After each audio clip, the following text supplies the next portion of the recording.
Queria agradecer ao convite, de estar estabelecendo esse diálogo com vocês aqui nesse seminário e falar também da satisfação de compartilhar desse espaço com os colegas aqui. Eu sou Felipe, eu sou do povo Tuxá, né, que é um povo indígena que fica localizado no município de Rodelas, na divisa da Bahia com Pernambuco, né? Então, venho de uma área do São Francisco, né? Ali onde conhecido como Submédio São Francisco, que é onde tem várias comunidades indígenas nesse trecho encachoeirado do rio, né? Onde tem várias hidrelétricas, hidrelétrica de Paulo Afonso, Xingó, aquela área ali de onde eu venho. E eu hoje sou professor aqui do Departamento de Antropologia e Etnologia,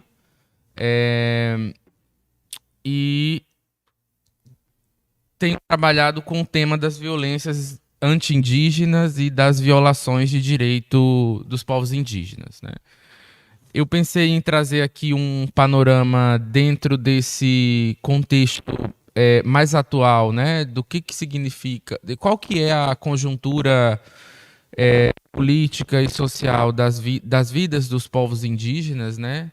E sempre que eu culpo um falar sobre essas questões, eu entendo que o ponto de partida ele precisa ser trazer algumas informações que para nós que trabalha com a temática são muito básicas, mas que seguem muito invisibilizadas, né, no público que não trabalha diretamente com as questões indígenas, né?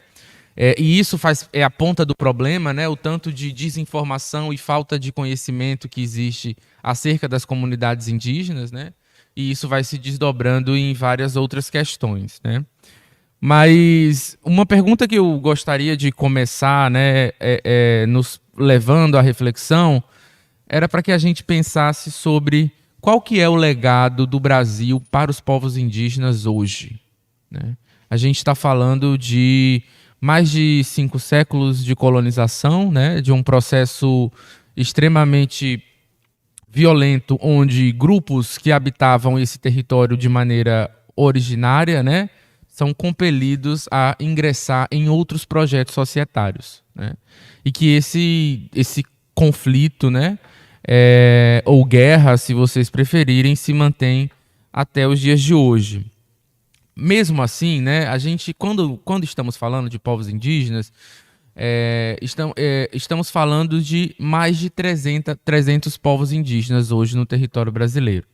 E mais de 200 línguas indígenas. Isso por si só deveria nos gerar uma série de deslocamentos quando a gente acessa uma historiografia oficial que nos faz acreditar que o Brasil é um país extremamente bem-sucedido por não ter movimentos separatistas, por ser um país monolíngue, né? Um país que se fala português, que tem português como a língua oficial, e um país que tem um povo muito unido e meio que constituído de maneira uniforme, né? Bom, esses dados, né, estão longe de ser a realidade do país, que, como falei, é um mosaico extremamente recortado por diversidade étnica e cultural. Quando digo que no Brasil existem mais de 300 povos indígenas, estou falando que cada um desses povos tem um projeto de futuro, um projeto societário. Se vocês chegarem na comunidade Tuxá e perguntarem para o povo Tuxá como que a gente quer estar daqui a 100, 50, 100, 100, 200 anos, a gente vai responder de uma forma, né? Se vocês chegarem numa comunidade Pataxó e perguntar, olha, como que vocês querem estar daqui a 50 anos, daqui a 100 anos, o povo Pataxó vai responder de outra forma. Cada um desses povos tem um projeto, né? Um projeto de futuro, de sociedade, que passa pelo que aquele grupo define como essencial para a sua vida, né? Inclusive define enquanto viver bem, enquanto saúde, né? E muitas vezes, né, são apagadas então ao preço de estabelecer rotinas, né, administrativas mais eficazes, essas diversidades que existem entre cada um desses povos que eu falei com você.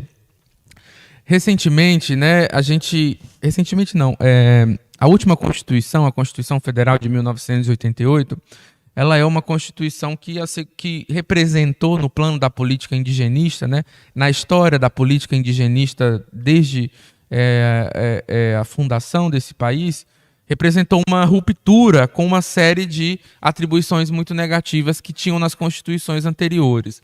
Então, quando a gente fala de povos indígenas e de direitos indígenas, quase sempre vamos remeter aos direitos que foram adquiridos na Constituição Federal de 1988. É em 1988 que o Estado toma para si a obrigação de demarcar os territórios indígenas, né?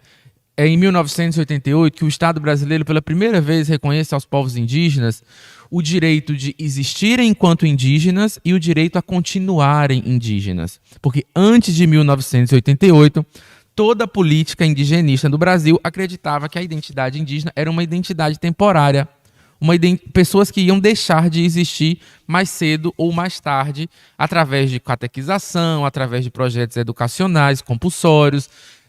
Então, é só em 88 que a política indigenista oficial vai dizer, olha, existe índio aqui e eles não vão deixar de ser indígenas, né? Eles têm direito a ser quem são. Então, a gente já pode dizer que desde 1988, o Brasil é oficialmente um país multiétnico ou pluriétnico, se vocês preferirem. Isso é constitucional.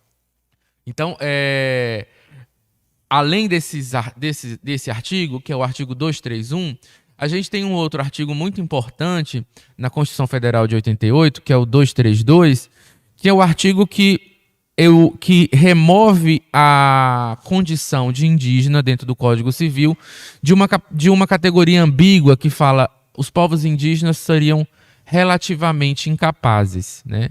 Então é somente em 1988 que, veja bem, quase 5 séculos depois do início da colonização, é só em 1988 que nós indígenas somos de fato vistos pelo Estado brasileiro como sujeitos pensantes, que podem ingressar em juízo, que podem se defender legalmente, que podem exercer uma cidadania, né? Ou seja, é tudo muito recente, vocês estão vendo, né? A gente está falando de 1988, outro dia. Antes de 1988, quem era indígena nem era apto a exercer uma cidadania enquanto um indivíduo que teriam a sua cognição plenamente reconhecida enquanto um sujeito humano. 1988. A Constituição Federal de 88 também vai dizer que, como eu falei, é obrigação do Estado demarcar todos os territórios indígenas. E havia uma estimativa em 88 que esses territórios eles fossem demarcados em 5 anos. Então, mais ou menos em 93, a gente deveria estar com todos os territórios demarcados. Como vocês estão acompanhando todos os dias na jornal, na mídia, esse processo está longe de ser terminado, né? O processo demarcatório, ele é um processo que leva décadas, né? Então, você tem uma situação onde vários grupos indígenas estão em beiras de rodovias, em acampamentos emergenciais, acampamentos em beiras de estrada, em territórios irregulares, né, no sentido de que não se encontram demarcados, e enquanto isso eles esperam por décadas, como é a condição do próprio povo de onde falo, né? Nós também estamos numa retomada no território de Zorobabé, nas margens do São Francisco, desde 2017, 2018, aguardando a justiça e pressionando a justiça para, de fato, às vezes começar o processo demarcatório, que tem várias etapas, né? E que é iniciado com a formação de um grupo de trabalho interdisciplinar pela FUNAI. Bem, diante da Constituição Federal de 1988, existia por um tempo um consenso na política internacional, sobretudo na política indigenista, de que o Brasil era um exemplo a ser seguido por outros países, por conta desses artigos da Constituição Federal de 88, né? Que o Brasil seria um exemplo de política indigenista a ser seguido por outros países aqui, nossos irmãos, na América Latina, sobretudo. Mas, em 2018, a relatora dos direitos indígenas da ONU, naquela época era Vitória Tauli Corpus, ela vem ao Brasil para fazer um relatório e avaliar qual que era a situação dos povos indígenas no Brasil nas últimas décadas, né? Então, o relatório de 2018 está disponível, né, pela ONU, e é muito curioso que a Vitória Tauli Corpus ela vem e fala, olha, estive no Brasil em 2017, 2018, não me lembro agora exatamente, e o que a gente constata é que a situação dos povos indígenas piorou muito nos últimos anos. Há um recrudescimento da violência contra os povos indígenas, elevados índices de suicídio, muito mais elevados que o restante da população brasileira, violência contra a mulher, contra a criança, criminalização de lideranças e violações de direito constantes, né? Para quem quiser ter mais acesso a esses dados, tem esse relatório da Victoria Taulicorpus Corpus, mas tem também o relatório do CIMI. O CIMI emite anualmente, o CIMI é o Conselho Indigenista Missionário, e ele emite um relatório que chama Relatório das Violências contra os Povos Indígenas. Todo ano sai esse relatório com dados atualizados e totalmente discriminado pelo tipo de violência. Violência contra a pessoa, violência contra a mulher, violência contra o território, racismo. Então vocês têm as estatísticas lá nesses relatórios dando conta disso que eu estou falando. Eu acho que então esse é um primeiro ponto para a gente começar a falar sobre essas questões, que é, olha, o contexto indígena é um contexto que tem atravessado nos últimos anos recrudescimento de violência e violações de direito. Obviamente, esse cenário ele vai se recrudescer ainda mais se a gente considera que a gente tem no momento, pela primeira vez desde a redemocratização do país, um presidente eleito que utilizou como bandeira de campanha, né, antes de ser eleito, o atual presidente falava: se eu for eleito, eu não vou demarcar nenhum centímetro de território indígena, corrige, nenhum milímetro de terra indígena. Então, é a primeira vez desde a redemocratização que a gente tem um presidente fazendo campanha, utilizando uma bandeira anti-indígena, né? E que, de fato, leva isso à prática uma vez eleito, quando nós não temos nenhum território demarcado. Esse é um pouco do cenário atual, né? E eu não gostaria de adentrar tanto na pandemia, mas se houver debate, se houver interesse, a gente poderia entrar. Mas o que é interessante, né, nesse processo dessa campanha não demarcar terra indígena, né? Não demarcaria nenhuma terra indígena. Porque se a gente tem esse cenário de recrudescimento, a gente tem também, simultaneamente, nos últimos anos, né, sobretudo nos governos anteriores, avanços em algumas pastas da política indígena. Sobretudo, desde a Constituição Federal de 88, a descentralização da política indigenista, que antes estava concentrada na FUNAI, enquanto órgão que tinha todas essas atribuições. Então, desde 88, a gente vê a saída da saúde da FUNAI para a FUNASA e depois para a CESAI, né? Esse subsistema especial de saúde indígena, com os distritos sanitários. Então a gente vê essa descentralização da saúde e a gente vê a educação saindo para o MEC, né? Então, nos últimos anos, nós tivemos avanços significativos na efetivação de uma saúde mais específica, coisa que antes ficava um pouco apagada, né? E também na educação. Se a gente considera que em 2009, quando eu entro na universidade, a gente tinha cerca de 6 mil indígenas no ensino superior, e aí 10 anos depois, em 2017, a gente está falando de 60 mil. Então, em 10 anos, essa presença multiplica quase por 10, né? A gente tem avanços em algumas áreas, né, que depois, nos últimos anos, a presença indígena na universidade caiu novamente, acho que por conta desse esfacelamento das próprias políticas de assistência, né? Mas dizer que, se avançamos em algumas áreas, existe uma área específica, né, de atuação do movimento indígena que não avança.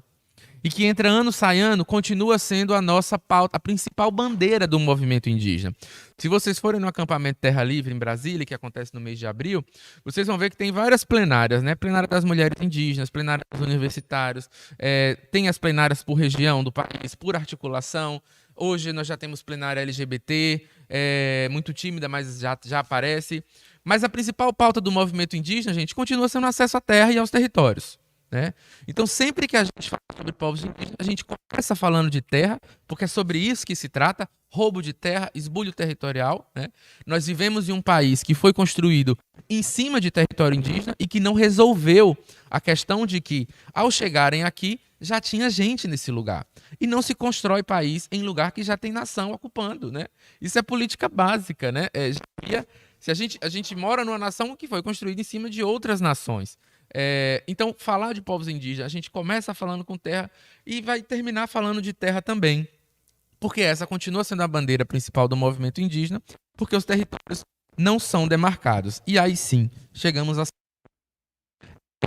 De fato, A gente pode até ter alguns avanços em educação. Na minha comunidade, eu estudei numa escola de branco, né? Quem queria estudar na minha época tinha que estudar fora da comunidade. Mas desde 97, 98, nós temos uma escola indígena na aldeia, inclusive com pessoas que começaram as séries iniciais na aldeia e terminaram todo o processo formativo na aldeia. Então hoje o contexto é muito diferente. Mas a gente só consegue efetivar uma política educacional, uma política de atendimento à saúde com os territórios demarcados, né?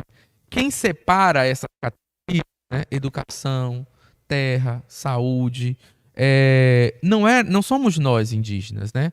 Então, quando a gente fala de bem-estar, de bem viver, a principal coisa que a gente mobiliza não há como falar de como a comunidade Tuxá quer estar daqui a 50, daqui a 100 anos, sem considerar que o nosso plano para o futuro envolve um plano que diz que queremos ver as gerações futuras, os nossos filhos e netos, habitando e vivendo no território. E no território demarcado, com desintrusão, né? Ou seja, removendo todos os poceiros, removendo todo mundo que está ali dentro e que não tem direito àquele território. E pensar não, o modo como esses processos eles devem ser conduzidos no âmbito da saúde e no âmbito mais geral novamente, indicar, né, que a forma indígena de se relacionar com os territórios, né, são formas extremamente complexas, que a gente vai chamar de territorialidade, né? Cada grupo possui uma territorialidade específica. Eu venho de um povo que é um povo do rio, é um povo da água, é um povo das águas do Apará, da água do São Francisco, né? Então, para a gente, toda a centralidade desse território se dá muito fortemente associado ao acesso às águas do rio. Tanto que a nossa retomada, ela é uma retomada de frente para uma aldeia avó, não, aliás, é a nossa aldeia avó, que fica de frente para uma aldeia imemorial nossa, que hoje se encontra debaixo da água, né, por conta da hidrelétrica.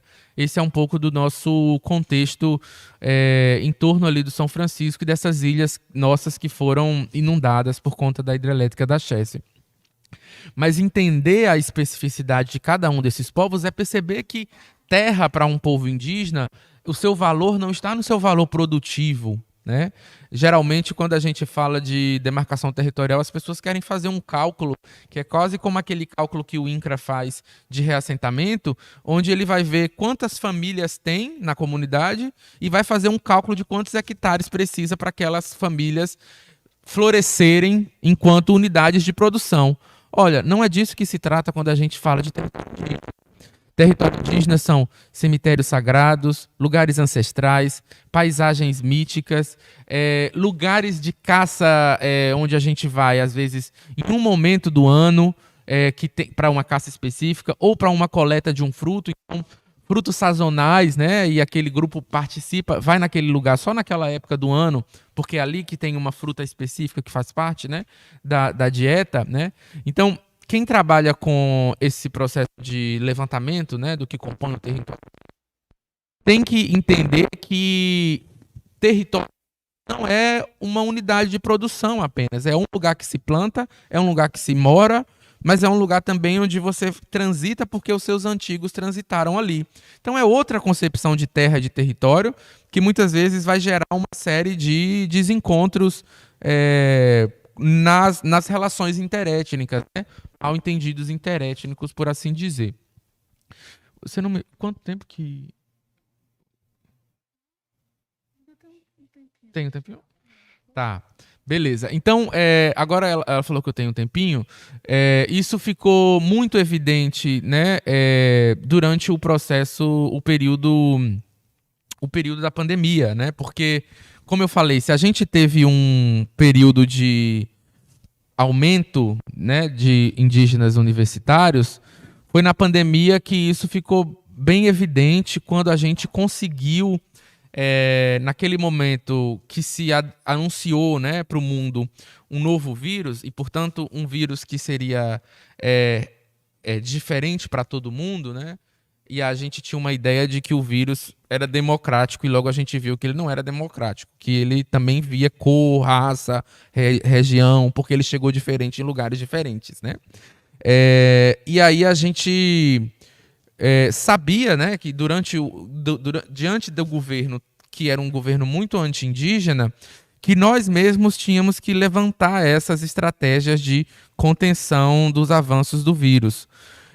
E por isso o movimento indígena criou uma série de medidas, né? Medidas tanto de restrição de acesso aos territórios, mas sobretudo de contabilização.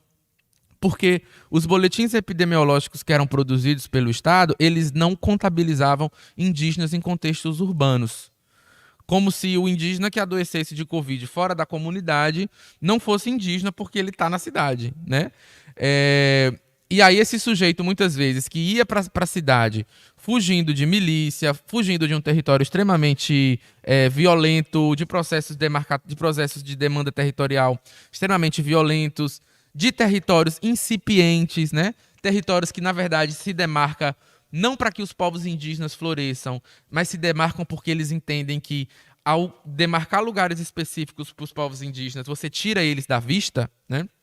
Então essa é uma questão também que é interessante pensar. Às vezes você demarca um território muito pequeno que não é para aquele povo florescer enquanto povo, é simplesmente para você tirar eles do caminho, porque são presenças desagradáveis nos lugares. As pessoas não querem lembrar que tem indígena na cidade, elas não querem ver, né, os povos indígenas. Então, essas pessoas vão para as cidades, muitas vezes fugindo desses contextos, e nem na hora quando elas adoeceram de Covid e vieram a óbito, elas existiram perante o Estado enquanto indígenas de fato, porque nem nesse momento elas entravam na contabilização dos boletins epidemiológicos da CESAI. E aí o movimento indígena cria mecanismos de fazer uma outra contagem, através do WhatsApp, através das redes de relações com as associações indígenas.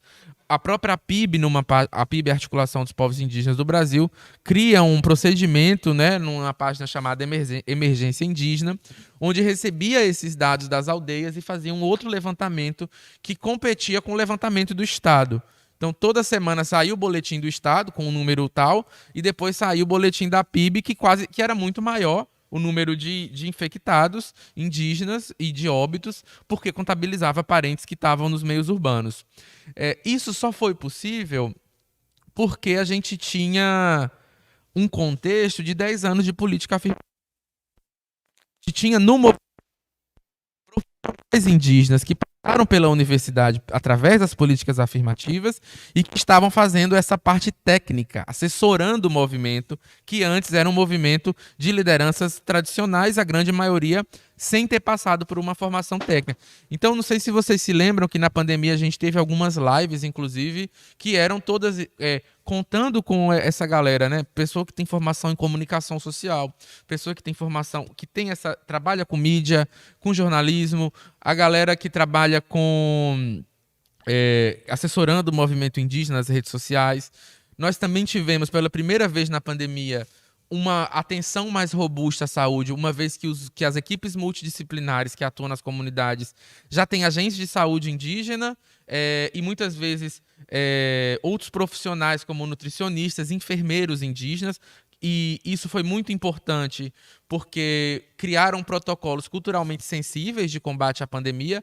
Como que você chega numa comunidade indígena e fala, olha, vocês não podem mais fazer aquele ritual que é um ritual coletivo porque tem um vírus que está trazendo uma doença, né? E aí você impede as pessoas de fazerem os seus ritos funerários tal qual são culturalmente previstos, porque também são ritos coletivos, né? E aí esses profissionais indígenas estarem fazendo parte das equipes multidisciplinares eram de grande importância para ter um procedimento culturalmente sensível.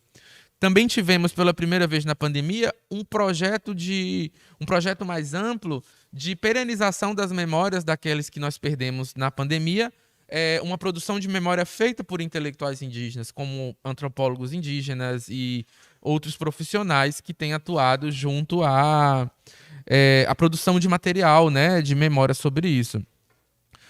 Fica evidente, né, de que modo que essa também é uma mudança nos últimos anos, né? A presença desse quadro capacitado de indígenas atuando em defesa das suas comunidades e que era algo impensável 10 anos atrás. Porque, como falei, até 88 a gente não era nem reconhecido como apto a pensar, né? E aí a gente tem tido vários desdobramentos, inclusive o trabalho dos advogados indígenas, que aí é um trabalho também de grande importância. A PIB tem um departamento de assessoria jurídica hoje composto por vários advogados indígenas, que foi quem elaborou a denúncia contra o atual presidente no Tribunal de Haia, uma primeira vez que um coletivo indígena tenta, né, denuncia um presidente de um estado brasileiro. É isso, gente. Obrigado. E a gente vai ouvir agora o colega e seguir o debate.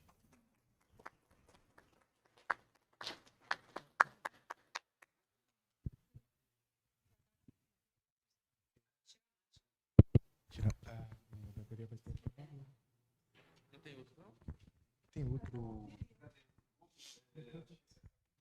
Não, daqui a pouco termina, ela já está já anunciando. Mas enquanto isso, bom dia a todos, bom dia a todas, né, e a todos também. É com grande alegria, né, e festejo que estamos aqui, né, nós do Ocupação Psicanalítica, fazendo essa ocupação, né, junto ao PSIL, marcando esse território, com a presença de Felipe Tuxá, o primeiro professor indígena da Universidade Federal da Bahia, né?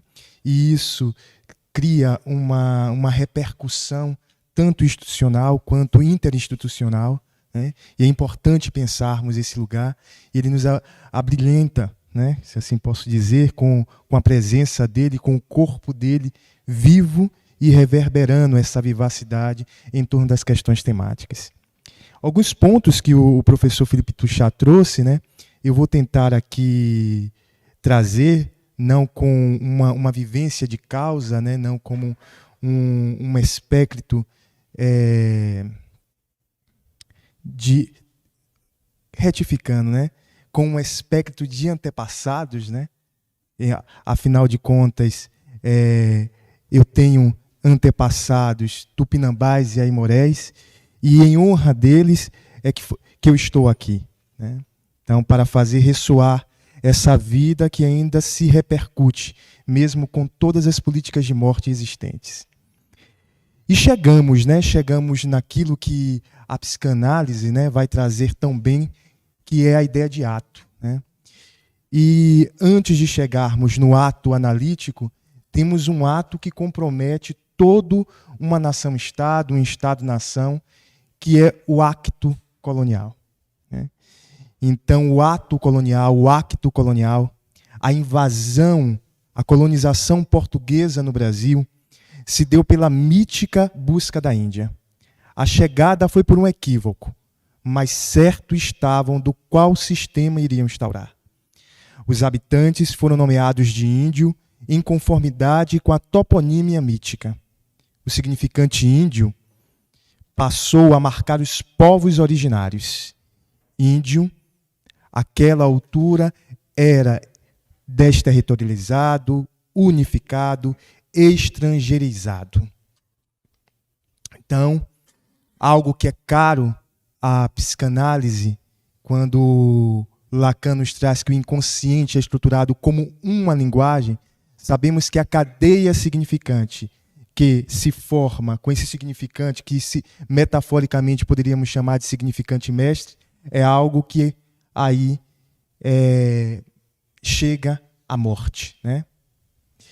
Então, o significante índio passou a marcar os povos originários em um ato de homogeneização e exclusão de singularidades que ainda permeia o imaginário brasileiro, deflagrando em uma repetição ainda constante diante dos povos originais, que são todos gentis da terra sem império, sem fé e sem lei. Com base no suposto equívoco e com o grito, né?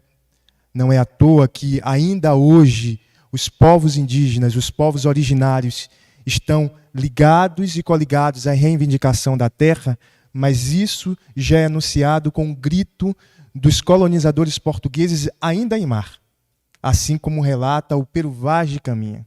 Né? Com base no suposto equívoco e com o grito vista de terra, nos idos de 1500, a carta de Pero Vaz de Caminha, a letra, e sabemos que a letra mata, conta a história que chega a tempos atuais. Um encontro marcado pela identidade colonial que investe na destruição do outro. Portanto, fundamentalmente, nesse período, a morte, o matar a si mesmo, engendrado e agenciado por uma política, tornou-se uma praxis brasileira. Um Estado que corrobora com a execração da vida, com as descontinuidades dos seus laços e o imperialismo de uma única sentença que estão todos condenados. O discurso colonialista, ou o mal-estar colonialista, cria uma conturbação da subjetividade devido à violência que oblitera o sujeito. Cria impasses na vida e precariza os laços com o trabalho, com a vida conjugal e familiar e com a dinâmica cultural e social. Os povos originários do Brasil ainda vivem sobre o jugo da soberania da política colonial, que demarca e afirma o controle dos territórios através das tomadas de terras e demarcações impróprias, e os corpos se inscrevem em relações sociais que definem quem deve viver ou morrer. A política colonial possui uma sofisticação, uma epistemologia que engendra estratégias não só de guerra e destruição, mas de alienação e separação. Frantz Fanon destaca que é um método minucioso e polidimensional. Abro citação.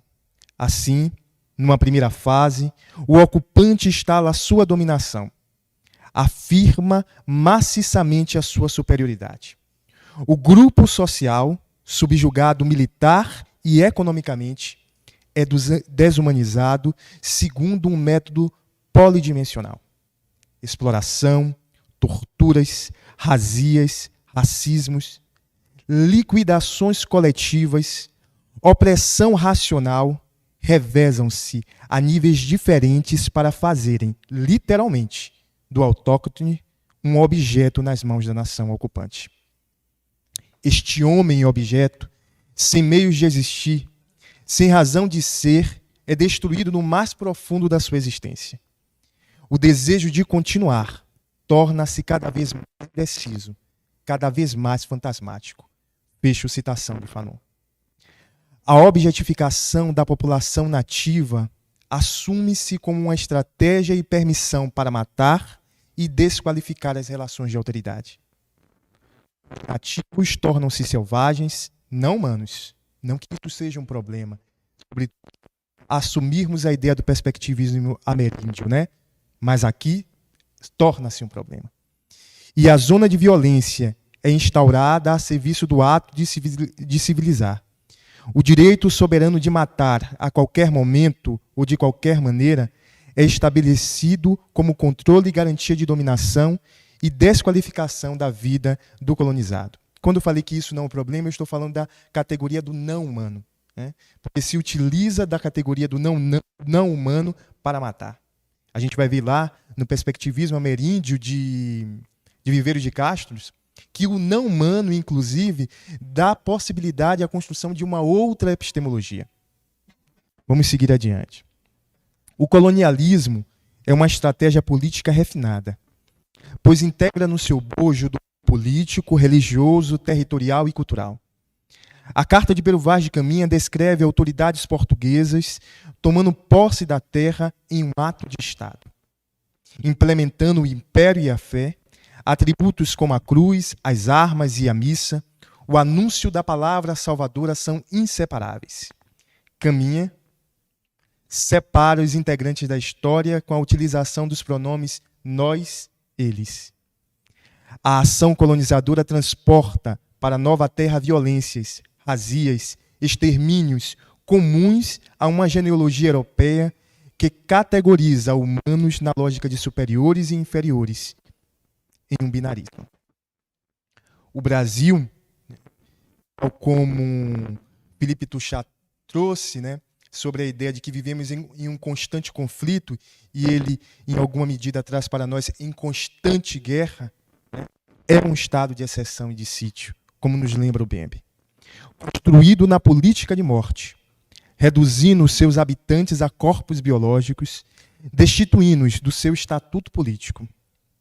Há um aparelhamento discursivo que atravessa há mais de 500 anos essa nação-estado, sustentada por uma política colonial que se atualiza há séculos pelos imperativos da globalização, modernidade e capitalismo.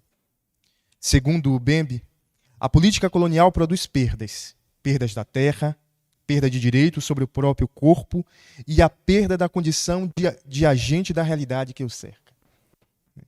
Há na operação colonial a destituição de uma comunidade, pois o exercício do poder da fala e do pensamento é fraturado. A conquista colonial destacou um potencial demasiadamente violento, até então desconhecido da ordem do pensamento humano. O massacre de culturas, de povos e a burocracia do extermínio passaram a fazer parte da racionalidade ocidental. Não que o humano não seja violento em sua primazia, mas o pensamento colonial instaura poderes, além de disciplinares, biopolíticos e necropolíticos em um encadeamento regulado pela linguagem. Portanto, não cessa de se refazer. Abro citações de Bembe. No pensamento filosófico moderno, assim como na prática e no imaginário político europeu, a colônia representa o lugar em que a soberania consiste fundamentalmente no exercício de um poder à margem da lei e na qual a paz tende a assumir um rosto de uma guerra sem fim. Fecho citação de Bembe. Para Frantz Fanon, a nação colonizadora tem o trabalho de tornar impossível o sonho de liberdade do colonizado. Ao instaurar mecanismos de libertação para uma história coletiva, isso aqui é muito interessante, uma possível descolonização, e a gente acompanha também isso nos países africanos de língua portuguesa, em que, após os mecanismos de libertação, ocorre-se um movimento para uma possível descolonização. Veja só o que acontece. Na tentativa de reconstruir os referenciais e o destino da nação, o colonizado é convidado a lutar em seguida contra a desigualdade, a miséria, o analfabetismo, as doenças, o subdesenvolvimento no pós-colonialismo. A vida se torna uma guerra, de fato, sem fim. Eu sempre peço socorro à literatura para fazer caminho e abertura para a psicanálise, e não foi o contrário aqui. A literatura, assim como a psicanálise, trabalha pela via da palavra. Investiu e investe uma política estética e ética para a reversão dos mecanismos coloniais presentes no próprio texto literário. Esse movimento acontece com a grande maioria das literaturas dos países invadidos pela colonização europeia. Nas lutas de libertação e independência, passaram a fazer do espaço artístico um espaço de descolonização, anunciando que os saberes e fazeres de outras áreas também poderiam se implicar na possível reversão. Escritores ficcionais de cena colonial e pós-colonial, advertidos da tarefa de encontrar palavras para nomear o vivido, antecedem-se ante a psicanálise, seguindo o prospecto freudiano de que os poetas, os escritores ficcionais, antecedem a ciência. Os poetas angolanos, a exemplo, diziam que era necessário inventar uma língua nova. Não é à toa, Angola também, no seu processo de descolonização, de instituição, de uma constituição, mesmo imerso em um ambiente plurilinguístico, da mesma maneira é instituída uma única língua como oficial. E todas as outras... né? E os poetas, eles acabam se rebelando contra isso, né? Então, é isso que também conclamamos na clínica, na conversação psicanalítica, para que uma língua, a língua do sujeito, o lalang, a língua, o la-língua, se anuncie. Mas voltemos aqui. Os poetas angolanos, a exemplo, diziam que era necessário inventar uma língua nova, e que o caminho para destruir a morte seria a invasão da poesia em todas as instâncias. Ali estava o investimento da vida pela via da palavra, do canto, da dança, tudo palavra, para refazer os laços desfeitos.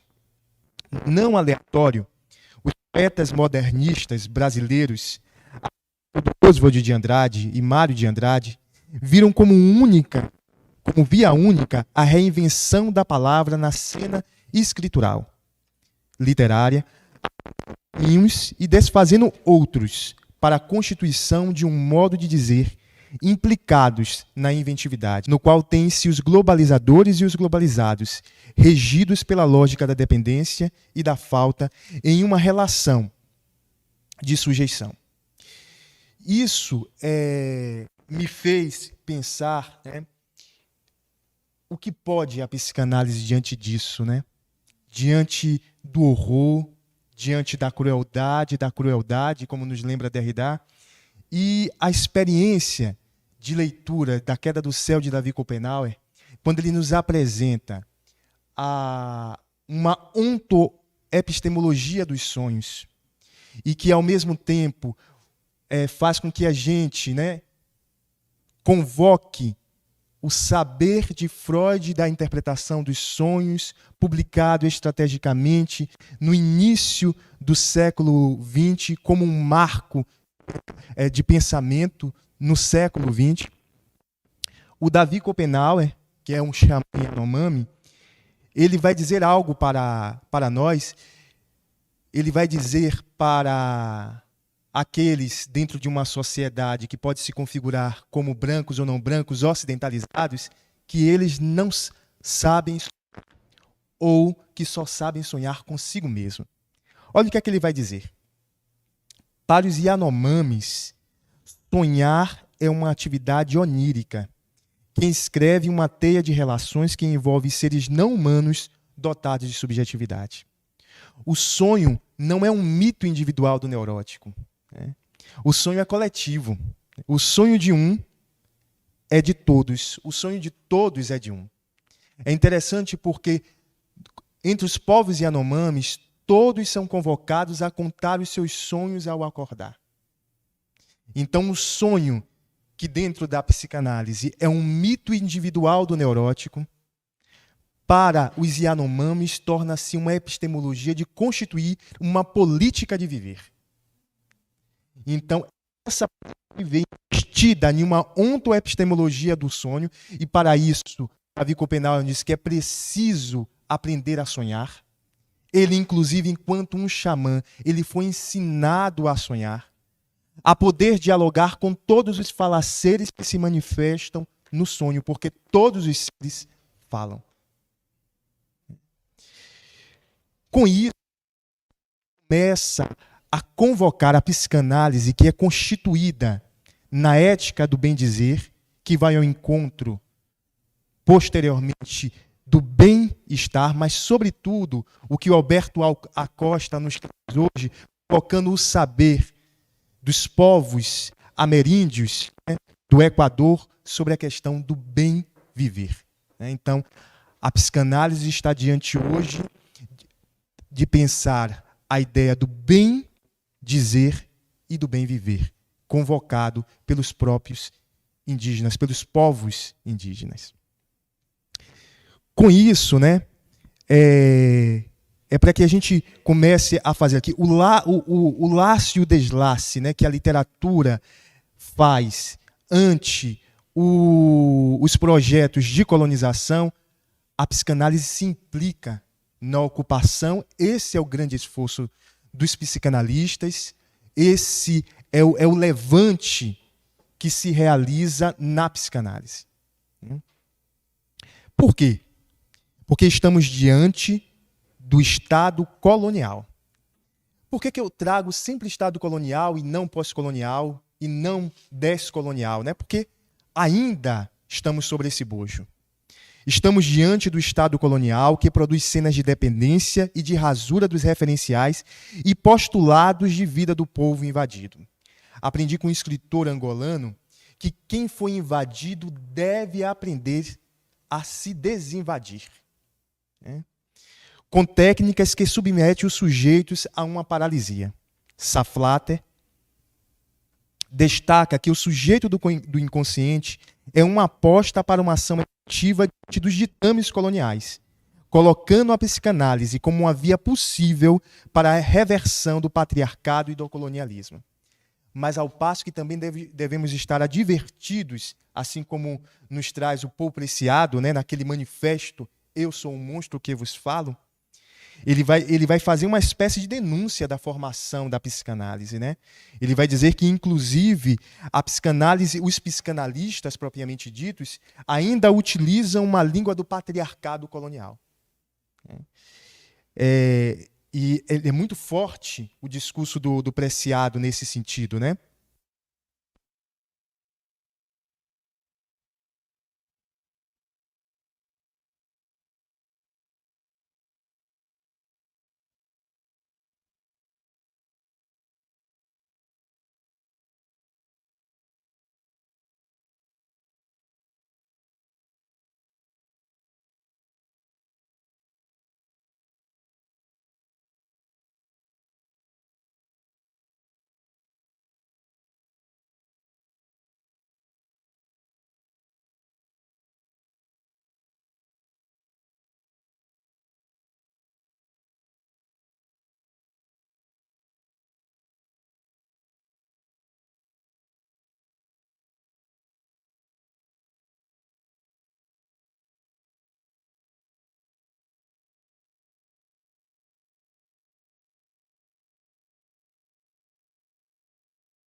E que foi utilizado essa teoria para alimentar indeterminado. Descarregou, não foi? Então, continuando. Isso que o Paul Preciado nos traz, né, me lembrou muito o perspectivismo ameríndio de Eduardo Vieira de Castro. Então, quando ele diz assim, quando eu penso no seguinte, a virada epistemológica do pensamento darwiniano que o Paul Preciado apresenta-nos através, inclusive ele utiliza também a literatura, ele utiliza um personagem de Kafka, né, que é um macaco que se coloca, que resta a única salvação dele, a salvação para viver é se humanizar. Né?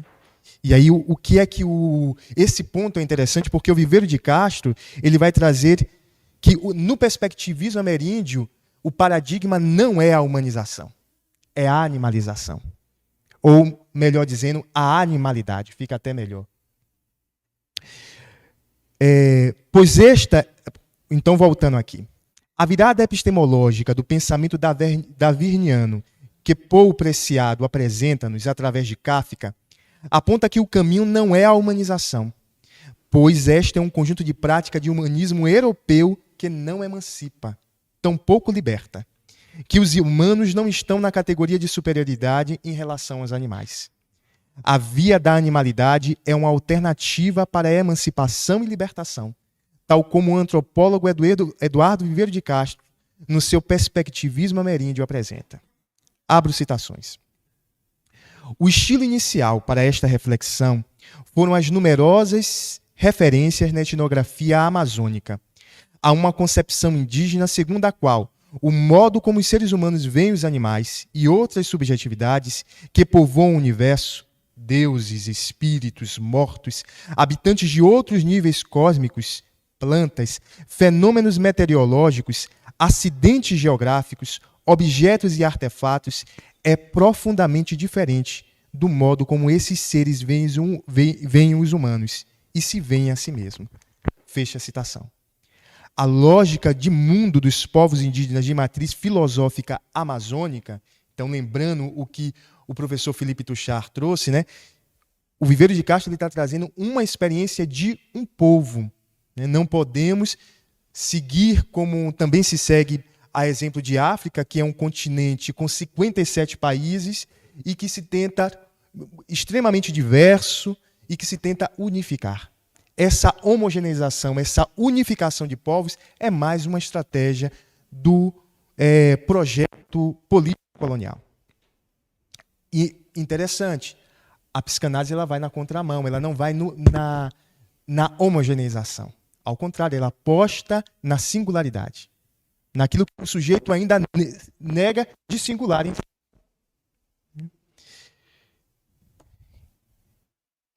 Então, a lógica de mundo dos povos indígenas de matriz filosófica amazônica foi sintetizada pelo Viveiro de Castro, que destaca a natureza relacional dos seres e a composição do mundo a partir dessa relação, no qual ele e Tânia Stolze nomeou de perspectivismo ameríndio.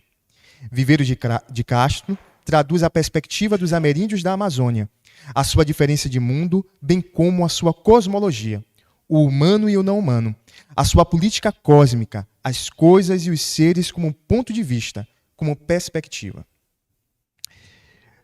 Na sua monografia etnológica Aruatê, Deuses Canibais, ele descreve a perspectiva dos povos indígenas de uma parte da Amazônia, o lugar do mundo no universo, sua inscrição fundamental no elemento da temporalidade e a lógica da identidade e da diferença que comanda uma ontologia original. A categoria de sujeito e do ser anuncia uma constituição diferenciada e mediada por Deus, morto, inimigo, afim, amigo, xamã, matador, canibalismo, palavra. A lógica ameríndia, comum a muitos dos povos do continente, é que o mundo é habitado por diferentes espécies de sujeitos, humanos e humanos, todos falacer, todos imersos na perspectiva indistinta entre natureza e cultura. Afinal, a natureza do homem e não do humano e não humano é a cultura. Sendo assim, a condição original e comum dos humanos, animais e outros seres é a humanidade e não a animalidade, como preconiza a lógica ocidentalizada. E é a partir disso que o Dunker, o Christian Dunker, ele destaca que é necessário a psicanálise descentrar determinadas posições de estruturas para compreender outras formas de vida. Nesse sentido, ele pede para que haja uma reformulação da teoria do reconhecimento na psicanálise lacaniana.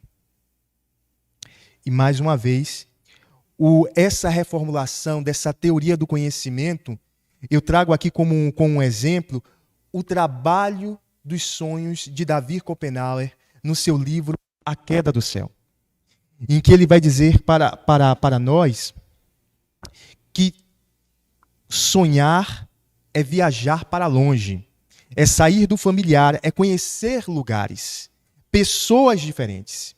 O ato de sonhar é sair de si, é fragmentar-se e ser vários.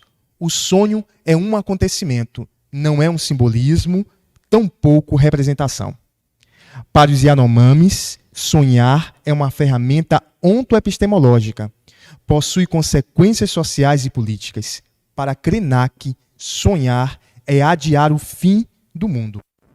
Nesse sentido, quando a gente pensa que a clínica é um ato político, aqui a gente também assume, a partir dos Yanomamis, que sonhar é um ato político. Eu acho que eu vou ficar por aqui, por causa do tempo, e aí a gente abre para as reflexões. Acho que trouxe hoje algumas questões aí que podem ser abertas, refrigeradas. Eu agradeço a todos a audiência, aqueles que estão com ouvidos presentes e que estão também com ouvidos virtualizados, mas que também presentes, mas em uma outra presença. Muito obrigado.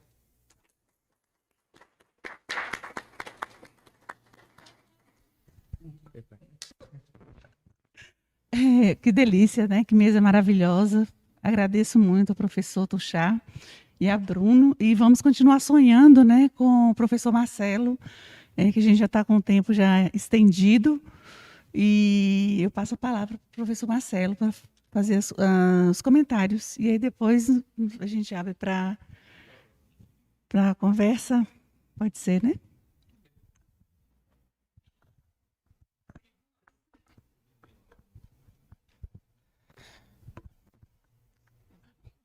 Não. Boa tarde a todas, todes e todos. Quero começar dizendo que eu estou muito emocionado. Aliás, antes de falar da minha emoção, deixa eu inicialmente apresentar meus agradecimentos. Primeiro ao Marcelo, que foi tão generoso na tomada de frente na organização desse evento. Muito pouco tempo, muito trabalho, mas um evento com uma organização ímpar. Muito feliz de estar aqui na UFBA, um patrimônio da produção acadêmica do Brasil, fazendo uma conversa num encontro nomeado como Decolonialidade Inconsciente, Inconsciente Decolonialidade. Muito feliz de estar aqui na mesa com Felipe Tuchá, com Edna, com Bruno, né? Enfim, muito feliz de estar aqui. Eu queria também externar meus agradecimentos a algumas pessoas que participam do PSIL e do Ocupação Bahia, e que estão conosco aqui presencialmente. O próprio Bruno, Edna, o queridíssimo Cauê, o queridíssimo Reinaldo, Catiane, Jace, Mariana. E eu estou fazendo questão de fazer esse agradecimento e essas congratulações, porque é a primeira vez que nós nos encontramos pessoalmente. O Ocupação nasceu virtualmente, né? A virtualidade permitiu que pessoas de 4 estados diferentes se articulassem, mas fazia tanta falta colocar o corpo em movimento, né? Faz tanta falta a gente poder se encontrar, se tocar, se abraçar. Então, eu queria externar a minha emoção por participar desse encontro presencial com pessoas tão queridas, e que também, por conta de todas as discussões que a gente vem fazendo, tem alterado bastante meu modo de pensar e meu modo de fazer clínica, meu modo de produzir saber na academia. Acho que Luiz Felipe demarcou bem, né? A gente com esse corpo branco, dentro de academia branca, dentro de institutos e escolas de psicanálise branco, tem uma formação de branco, uma formação colonial. E, naturalmente, a gente escuta também com o repertório que tem. À medida que a gente encontra outros corpos, e as políticas afirmativas permitiram que a territorialidade das universidades se alterasse, a gente começa a aumentar o nosso repertório, a nossa capacidade de escuta e de resgatar as memórias coloniais que não estão presentes na cultura, né? Elas estão encarnadas nas nossas vivências individuais, nas nossas vivências singulares, e que, às vezes consciente, mas muitas vezes inconscientemente, são reproduzidas no modo como nós entregamos nosso corpo e nossa escuta na escuta daqueles que nos chegam, né? Então, um agradecimento muito especial para a Ocupação Psicanalítica. Eu também queria colocar todos os nomes em jogo, mas não é possível, são muitas pessoas. São mulheres, homens, negras, negros, mas também é um grupo bem heteróclito, são mulheres e homens não negras e não negros, né? Então, esse caráter da heterogeneidade, também não homens e não mulheres. Obrigado. A gente está falando aqui dos binarismos e veja, é bom alerta, é tão difícil desconstruí-los. Então é isso. Bom, essa mesa ela é intitulada Memória e Sofrimento da População Indígena, ou Sofrimento e Memória da População Indígena, né? Talvez a gente até pudesse alterá-lo, né, para falar de memórias dos sofrimentos. a gente poderia dizer da memória dos sofrimentos e das resistências. Enfim, há tantas formas da gente pensar nas memórias. E eu trouxe três elementos que talvez nos ajude a conversar aqui um pouquinho sobre exatamente essa relação entre memória, sofrimento e população indígena. Antes de mais nada, né, pedir licença para poder falar um pouco dessas considerações que eu trouxe. A primeira delas tem a ver até com um trecho que o Cauê citou na fala dele, da Lélia Gonzalez, sobre a relação bem psicanalítica entre memória e consciência. Ela diz assim: por isso, a gente vai trabalhar com duas noções que ajudarão a sacar o que a gente pretende caracterizar. A gente está falando das noções de consciência e de memória. Como consciência, a gente entende o lugar do desconhecimento, do encobrimento, da alienação, do esquecimento e até do saber. É por aí que o discurso ideológico se faz presente. Já a memória a gente considera como não saber que conhece. Esse lugar de inscrições que restituem uma história que não foi escrita. O lugar da emergência da verdade, dessa verdade que se estrutura como ficção. Consciência exclui o que memória inclui. Daí, na medida em que é o lugar da rejeição, a consciência se expressa como discurso dominante ou efeitos desse discurso numa dada cultura, ocultando a memória mediante a imposição do que ela, consciência, afirma como a verdade. Mas, felizmente, os psicanalistas sabem bem disso, a memória tem suas astúcias, seus jogos de cintura. Por isso, ela fala através das mancadas do discurso da consciência. O que a gente vai tentar é sacar esse jogo aí das duas, também chamado de dialética. E no que se refere a gente, a criolada, e também se poderia dizer aos indígenas, a gente saca que a consciência faz tudo para a nossa história ser esquecida, tirada de cena, e apela para tudo nesse sentido. Só que isso está aí, e fala. Eu acho esse trecho muito precioso, porque, em grande medida, falar de psicanálise é falar de memória. A primeira teoria de Freud sobre o padecimento histérico é uma teoria sobre a ideia, né, de que a histérica sofre de reminiscências. Ou seja, de que há memórias que estão ocultadas da consciência, que encontram modos alternativos, como soluções de compromisso para falar, porque há um certo impedimento da consciência para que ela fale diretamente. Não é? Acho que Lélia faz muito bem ao aplicar essa noção, a noção de neurose ao racismo à brasileira. O racismo como nossa neurose cultural. Né? E se é verdade que um jeito que a psicanálise inventa de tratar a histeria é contra a repetição do sintoma, permitir um processo de rememoração e de perlaboração das memórias reevocadas, nosso exercício político num país colonial, racista, num país que foi produzido em torno do genocídio da população negra e indígena, é exatamente recuperar os seus traços de memória.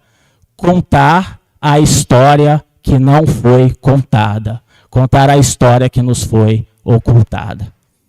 Somente assim, talvez, a gente pode, eu achei lindo isso que o Bruno trouxe, permitir que quem foi invadido possa aprender a deixar de se desinvadir. O segundo ponto que eu gostaria de retomar é a ideia que também tem a ver com a memória e que está presente no Fedro do Platão, sobre a história mítica do surgimento da escrita. Acho que entre uma boa parte de vocês esse mito deve ser conhecido.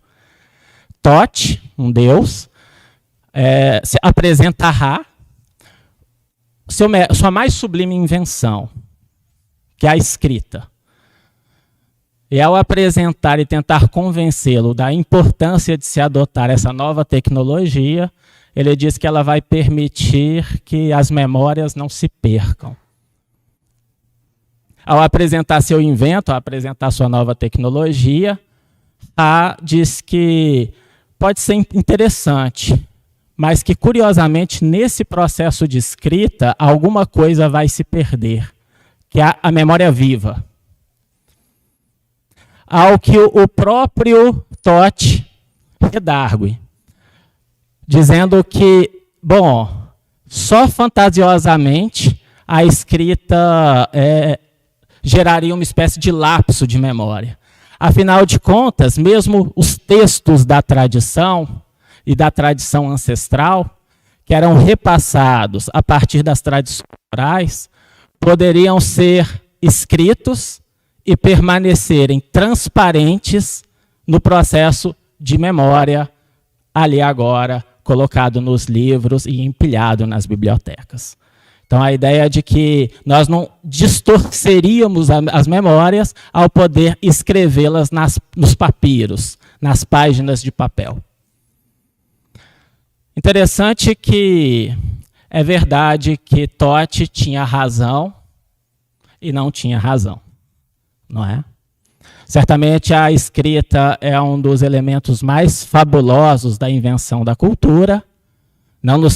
A gente, quando critica, propõe a crítica, não está dizendo que a gente deve rejeitá-la para retornarmos a um mundo das tradições orais. Não é? A escrita faz com que a gente tenha memórias empilhadas em bibliotecas que a gente possa eventualmente visitar. Mas o Thoth não tinha razão, porque a gente bem sabe qual foi o destino dessa relação da escrita e da oralidade no mundo ocidental. A escrita apagou a oralidade. O processo colonial, mais uma vez, né, Mari, cria binarismos que eu acho que a gente precisa retomá-los e desconstruí-los continuamente.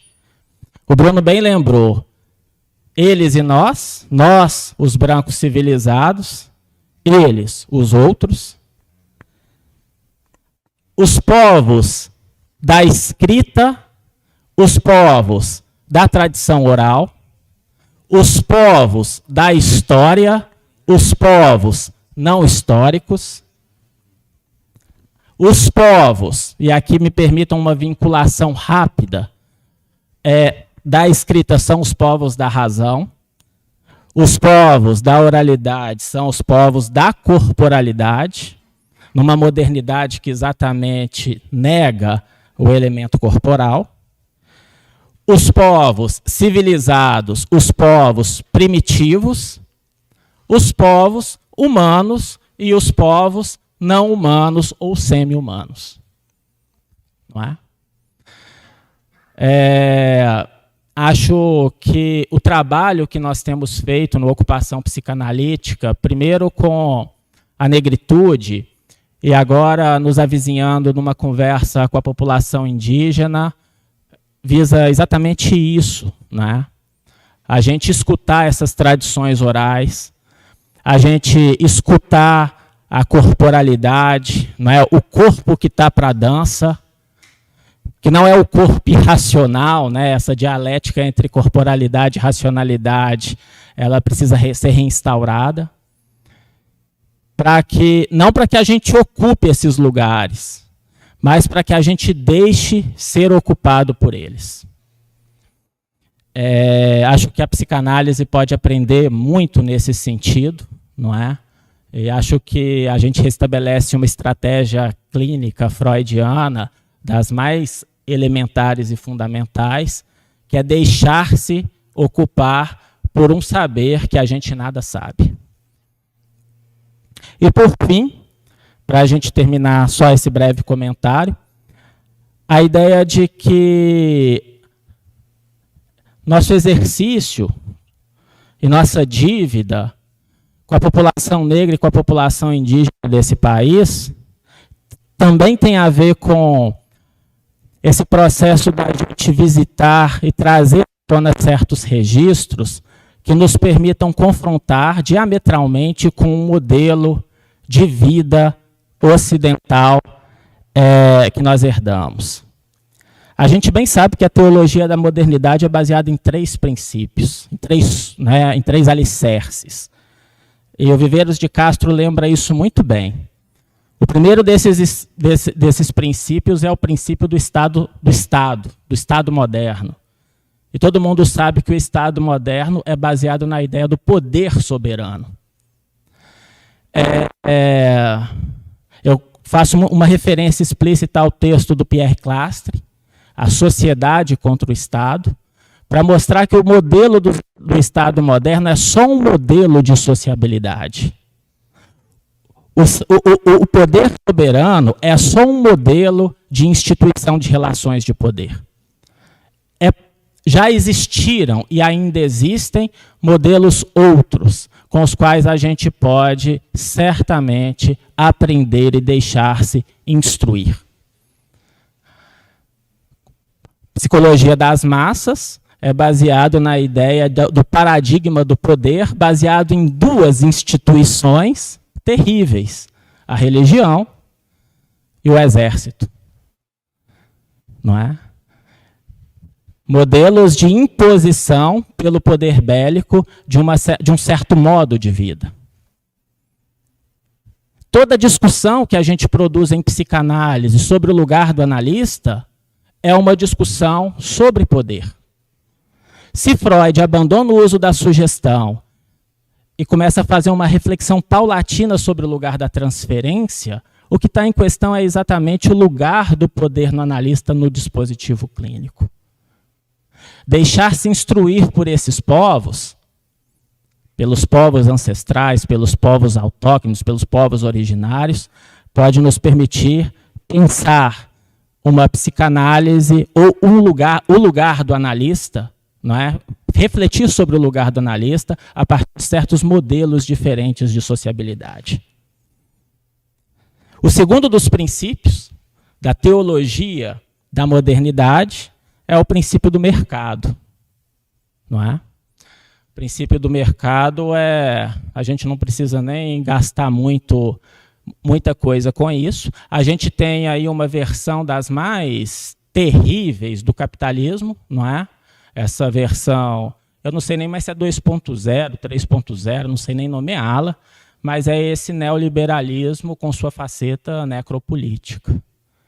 E a gente bem sabe que a necropolítica é um modelo de gestão do Estado baseado na ideia não de fazer viver, né? Mas é de fazer morrer. São políticas de morte voltadas para um certo contingente da população que é simplesmente que não é simplesmente reconhecido nos seus direitos de cidadania. E nós temos aí o que a necropolítica mostra é que alguns corpos, inclusive brancos, podem hoje ser tratados como corpos negros e indígenas sempre foram. Né? Nós temos nas margens do mundo um excedente populacional que tem sido confrontado com uma política de morte, com uma política de extermínio. Aqui no Brasil de Bolsonaro, no Brasil desse atual presidente, a gente bem sabe que os corpos negros nas favelas e periferias do Brasil e os corpos indígenas nos seus territórios têm sido alvos paulatinamente de uma política de extermínio. E não é sem razão que o capitalismo avança sobre os territórios indígenas, porque há algo que o território indígena ameaça o capitalismo, que é exatamente com a exposição de um modo de vida que não obedece o princípio da produção e do consumo, como o Felipe trouxe bem. O Felipe trouxe a ideia da territorialidade, né, Felipe? a ideia de que o território não é um território de produção, não é um território de exploração, de que o território é sagrado, de que é fonte de vida, não é? Aproveitando aqui as citações do Bruno, eu trouxe uma passagem do Davi Copenaua, Na Queda do Céu, que ele fala exatamente isso. Na floresta, a ecologia somos nós, os humanos, mas são também, tanto quanto nós, os chapiri, os animais, as árvores, os rios, os peixes, o céu, a chuva, o vento e o sol. É tudo que veio à existência na floresta longe dos brancos, tudo que ainda não tem cerca. As palavras da ecologia são nossas antigas palavras, as que o Omana, o Demiurgo e a Yanomami deu a nossos ancestrais. Os chapiri defendem a floresta desde que ela existe. Sempre estiveram do lado de nossos antepassados, que por isso nunca as devastaram. Ela continua bem viva, não é? Os brancos, que antigamente ignoravam essas coisas, estão começando a nos entender. É por isso que alguns deles inventaram novas palavras para proteger a floresta. Agora dizem que são agentes da ecologia, porque estão preocupados, porque sua terra está ficando cada vez mais quente. Somos habitantes da floresta. Nascemos no centro da ecologia, isso que os brancos a que os brancos só chegam agora, e lá crescemos. Então, recuperar a memória do povo indígena é recuperar a memória de um outro modo de sociabilidade que faz frente e que resiste ao modo predatório de exploração da terra, do mundo, de objetificação do mundo, de objetificação do homem, da natureza, como é o modelo capitalista, como é o modelo do discurso capitalista. E, por fim, o terceiro princípio dessa teologia moderna é o princípio da ciência. Aqui eu estou longe de rechaçar todos os avanços que a ciência produziu. É necessário defender a ciência no momento em que a gente ainda sofre com toda sorte de negacionismos, mas há um certo modo de produção de ciência que, no mundo ocidental, que implica um certo desencantamento e uma completa objetificação do mundo. É exatamente isso que alguns povos indígenas nos ensinam, não é? E o Felipe trouxe isso de uma forma muito bonita, que é a ideia de um mundo encantado, não é? De um mundo orgânico, onde as coisas se relacionam. De um mundo que não é reduzido a um objeto de controle, domínio e exploração, mas de uma casa, não é, que a gente precisa porque não há outra para morar.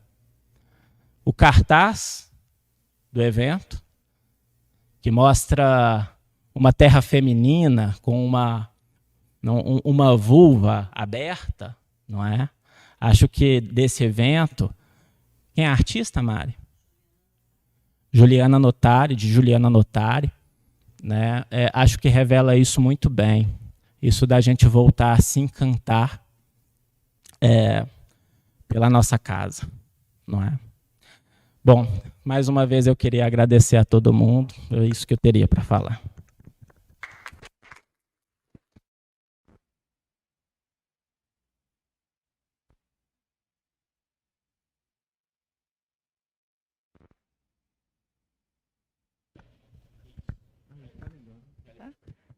Ufa, sem querer. Eita, que ato falho. Que maravilha, muito obrigada à mesa, ao professor Tuxá, a Bruno, ao professor Marcelo. Que vozes, que potência, né? E necessária essa discussão para a gente, né? Que vem acompanhando já o descaso do nosso presidente que foi, né? Então, é muito bom estar podendo falar de pautas tão necessárias e como o tempo já está, né, em cima, nós vamos abrir, então, para perguntas. Também estou me sentindo bastante tocada, um tanto encantada, e não só desse lugar cognoscível da intelectualidade. Eu estudei na UFBA, eu acho que sempre que eu ouvi discussões relacionadas aos povos originários, aos indígenas, era sempre acentuando algum lugar de exclusão deles ou algum lugar de inclusão dentro dessa lógica da exclusão, da violência. E eu acho que aqui, pela primeira vez, eu ouvi o lugar de conexão e de ponte mesmo, entre a psicanálise, inclusive, e o perspectivismo ameríndio, em contraposição a uma lógica ocidental, branca, de objetificação, de desumanização. Eduardo Viveiros de Castro, ele fala que toda experiência de uma outra cultura é uma oportunidade é uma ocasião para se fazer pensar a nossa própria cultura. E eu acho que é um pouco disso que a gente está falando aqui hoje, assim. Como que a lógica, que parece que esse ponto em comum entre o perspectivismo ameríndio e talvez a psicanálise e a psicologia é esse modo de compreender, é um modo de encarar a alteridade, e é um modo de encarar a alteridade subjetivando esse outro. Inclusive, foi falado, né, disso, de subjetivar a natureza, os animais, e a humanidade ser algo em comum, e não todos têm espírito, toda a natureza, todo animal, e os humanos, inclusive, têm espírito, têm alma, e isso que une, né? Fiquei pensando que isso, né, de adiar o fim do mundo, passa por isso que a gente está fazendo aqui, de subjetivar o outro, de coletivizar essa experiência. Estamos aqui e encorpar essa experiência também. Estamos aqui hoje, coletivamente, presencialmente. Enfim, fiquei pensando essas coisas, assim. Muito feliz.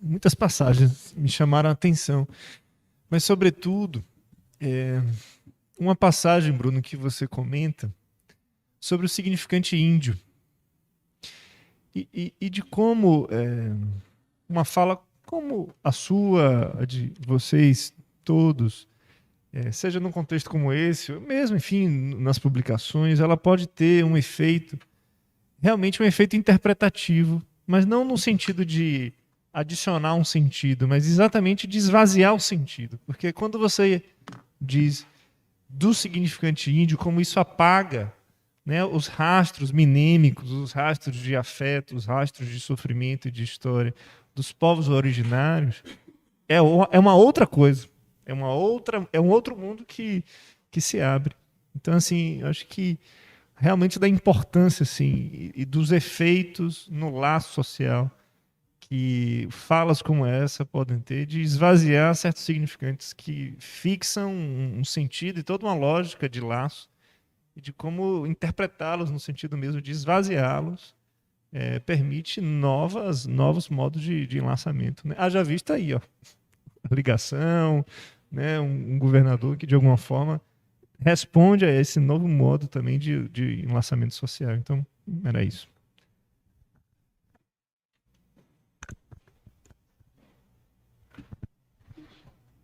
Não teve pergunta, né? Então, nós vamos desfazer essa mesa e retornaremos às 14 horas com as escrevivências.